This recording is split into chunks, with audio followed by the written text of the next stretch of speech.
Hello বন্ধুরা, আমার আজকেও একটা ভিডিওতে তোমাদের সকলকে স্বাগতম। তো আমি এই ঘুম থেকে উঠলাম বিকেলবেলাতে, আর তোমরা মুখটা দেখেই বুঝতে পারছো যে বিকেলবেলায় ঘুম থেকে উঠেছি। আর এখানে ঘাস ছুলছে মা হারে। তো ঘাসগুলো পরিষ্কার করে নিচ্ছে, যেহেতু উঠোনে প্রচুর ঘাস হয়েছে। আর এইদিকে পুঁই গাছগুলো ছিল, এই যে পুঁই গাছটা কীরকম পোকা হয়ে গেছে। চারিদিকে পুঁই গাছ হয়েছে, যেহেতু একটা বড় পুঁই গাছ হয়েছিল, সেটার থেকে বীজ পড়ে চারি জায়গায় পুঁই গাছ হয়েছে। আর এমনকি এই সন্যে গাছটার উপরেও পুঁই গাছ হয়ে গেছে, কারণ একটার উপরে পুঁই গাছটা ছিল, সেখানে বীজ পড়ে পুঁই গাছ হয়ে গেছে। আর চারিদিকে পুঁই গাছ হয়েছে, এই যে এইদিকেও খুব সুন্দর পুঁই হয়েছে। তো পুঁইটা সত্যি দেখে খুব সুন্দর লাগছে এই পুঁই গাছগুলো। আর ওই দিকের পুঁই গাছগুলো কিন্তু নষ্ট হয়ে গেছে। আর এদিকে ভেন্ডিও ধরেছে গাছে, আর মাদে গাছে এই যে 12 মাসের বেগুন গাছটাতে 12 মাস বেগুন ধরে থাকে, মানে সব সময়তে যখনই দেখতে পাবে তখনই বেগুন ধরে।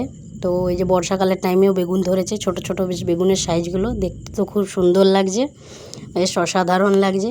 আর আমি এদিকে বিকেলবেলায় এই যে ঘোরাঘুরি করছি একটুকুন এই বাগান দিকে, তো সেখানেই দেখালাম বেগুন গাছগুলো। আর তারপরে একটা পাকা আম এনেছিল মা, সেই পাকা আমটা কাটছিল। আর মাকে বললাম আমি আমটা মা কাটো, তো খেতে মন যাচ্ছে।